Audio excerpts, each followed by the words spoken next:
জামাত ইসলামী, ইসলামী আন্দোলন বাংলাদেশ, চরমোনাই সহ ৮ দল রাজধানীতে যে ঐতিহাসিক সমাবেশ করেছে, এই সমাবেশ রাজনীতির হিসাব নিকাশ সব বদলে দিচ্ছে। এক যুগান্তকারী সমাবেশ হয়েছে, আলোড়ন সৃষ্টি হয়েছে ব্যাপকভাবে। জামাত চরমোনাই ইসলামপন্থীদের পক্ষে গণজোয়ার দেশবাসী আরেকবার দেখলো, দৃশ্যমান হলো। দেশবাসী তাকিয়ে দেখছে, ধানের শীষের দিন শেষ, ধানের মধ্যে চিটা। জামাত চরমোনাইর বাংলাদেশ। তো দর্শক, গণভোট ছাড়া নির্বাচন, ২৬ সালে নির্বাচন একদম খাওয়াই দেবে জামাত চরমোনাই, স্পষ্ট কথা। গণভোট যারা মানবে না, জুলাই সনদ যারা মানবে না, বিএনপি, তাদের জন্য ২৬ সালে কোনো নির্বাচন নয়। হাসিনার সংবিধান মানবেন, ২০২৯ সালের আগে কোনো নির্বাচন নয়, স্পষ্ট কথা। গণভোটের আগে জুলাই সনদের আইনি ভিত্তি দেওয়া ছাড়া যদি কোনো নির্বাচন হয়, সেটা হবে অবৈধ নির্বাচন। পীর সাহেব চরমোনাই, আজকে রাজনীতির হিসাব নিকাশ লাউড অ্যান্ড ক্লিয়ার। কোন ধানাই ফানাই চলবে না। নির্বাচন চাইলে গণভোট আগে হতে হবে, জুলাই সনদ বাস্তবায়ন হতে হবে। যে ভাষায়, যেভাবে, যে শক্তি নিয়ে জামাত চরমোনাই সহ ৮ দল দাবি উত্থাপন করলো, যেভাবে বার্তা দিল, এটা ডক্টর ইউনূস এবং বিএনপির উপর কঠিন চাপ সৃষ্টি করলো, এবং এই জায়গা থেকে ইউনূস পিছু হটতে পারবেন না। এই দাবি মেনে না নিলে রাজনীতিতে গভীর সংকট তৈরি হবে। দ্যাট মিনস কি সংকট? ২৬ সালে কোনো নির্বাচন হবে না, এবং ইউনূস সরকার অবৈধ যদি গণভোটের মাধ্যমে জুলাই সনদের বৈধতা না দেওয়া হয়। ক্লিয়ার কথা দর্শক। অতএব আগামী বৃহস্পতিবার সরকার সিদ্ধান্ত ঘোষণা করবেন। তার আগে জামাত চরমোনাই সহ ৮ দলের এই আলোড়ন সৃষ্টিকারী সমাবেশ, এটা মারাত্মক প্রভাব সৃষ্টি করবে রাজনীতিতে, চাপ সৃষ্টি করবে। It's very significant. জুলাই সনদের আইনি ভিত্তি ছাড়া নির্বাচন হলে সেটি অবৈধ, সাফ কথা জানিয়ে দিয়েছেন পীর সাহেব চরমোনাই।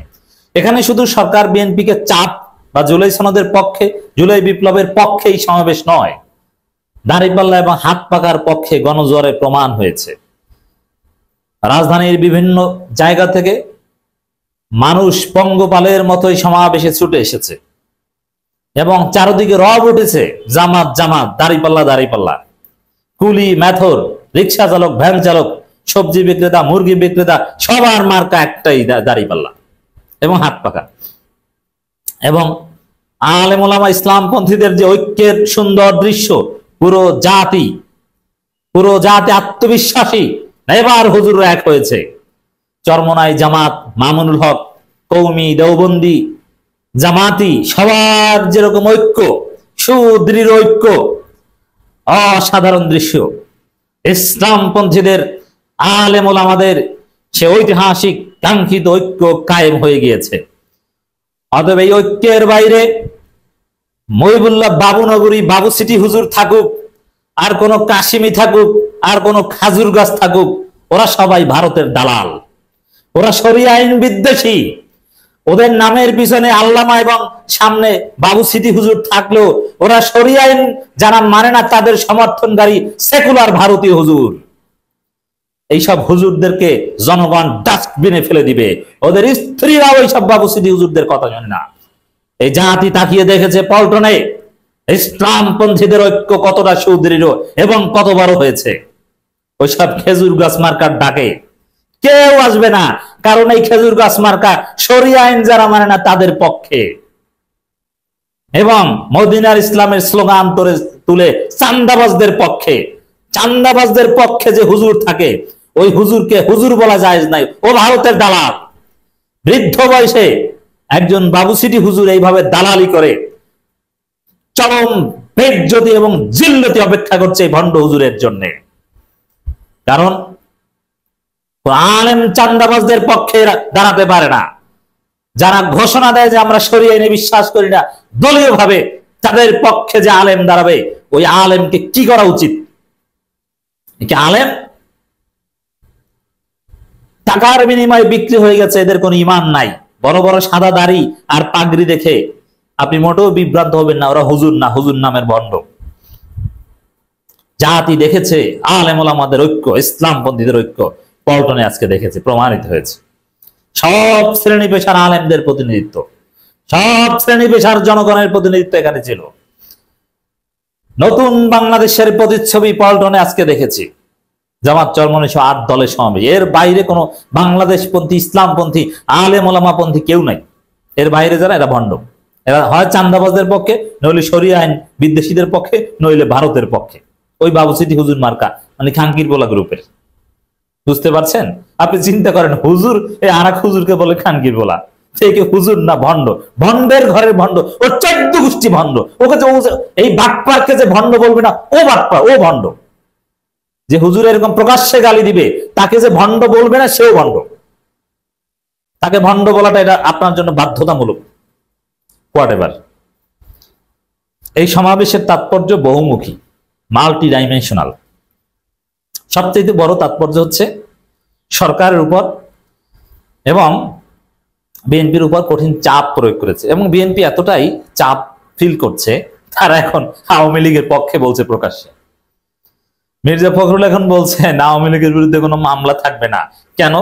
বিএনপির পক্ষে কেউ নাই, এখন আওয়ামী লীগকে সাথে নিতে চাচ্ছে। আওয়ামী লীগের ভোট ছাড়া বিএনপির কোনো ভোট নাই, বিএনপির ভোট সব দাঁড়িপাল্লা হয়ে গেছে। জুলাই সনদ বাস্তবায়ন এবং গণভোট বিষয়ে, নোট অফ ডিসেন্ট বিষয়ে সরকারের সিদ্ধান্ত জানানোর আগ মুহূর্তে এই সমাবেশ অত্যন্ত তাৎপর্যপূর্ণ এবং ঐতিহাসিক।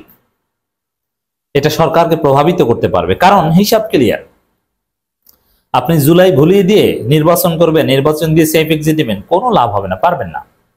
কি গণভোট, জুলাই সনদের আইনি ভিত্তি ছাড়া জামাত চরমনাই কোনো নির্বাচনে যাবে না। তাহলে নির্বাচন করবেন আওয়ামী লীগকে নিয়ে? আসেন, আওয়ামী লীগকে আনেন, জনগণ পিটিয়ে পাশা লাল করে দিবে। আওয়ামী লীগকে রাজপথে নামার সুযোগ দেন। অতএব ইউনূসের সাহস হবে না বিএনপির জুলাই ভুলিয়ে দেয়া প্রজেক্টের ফাঁদে পা দিতে। এটা পারবে না। সাফ কথা, জুলাই সনদের আইনি ভিত্তি ছাড়া নির্বাচন হলে সেটি অবৈধ। জুলাই সনদ এবং আজকের এই সমাবেশে দেখলাম টুপি আর টুপি, দাড়ি টুপি, দাড়ি টুপিওয়ালাদের বাংলাদেশ, দাড়ি কাটাওয়ালাদেরও বাংলাদেশ, হিন্দুদেরও বাংলাদেশ, বৌদ্ধ খ্রিস্টান সবার বাংলাদেশ। বিশেষ করে আলেম ওলামা ইসলামপন্থীদের দাড়ি টুপি, পাঁচকুল্লি টুপি, কৌমি দেওবন্দি সব এখানে। তো দর্শক, এরপরে জামাতের আমির বলেছেন যারা জুলাই বিপ্লব মানবে না তাদের জন্য 26 সালে কোনো নির্বাচন নাই। এটা হচ্ছে চূড়ান্ত কথা। জুলাই বিপ্লব মানবেন না, নির্বাচন নাই। কেমন লাগে? নির্বাচন চান? বিএনপি তো নির্বাচন চায় না। এখন সরাসরি নির্বাচন চাই না এটা তো বলতে পারে না। এই কারণে এই জুলাই বিপ্লব, জুলাই সনদ এগুলোর বিরুদ্ধে অবস্থান নিয়ে নির্বাচন বানচাল করতে চায়, কারণ বিএনপির ভোট নাই। বিএনপির ভোট সব দাঁড়িপাল্লায় চলে গেছে, এখন নৌকার কিছু ভোট বিএনপির শেষ ভরসা। অতএব দর্শক, অনেক বড় ঘটনা রাজধানীতে ঘটে গিয়েছে এই 8 দলের সমাবেশে।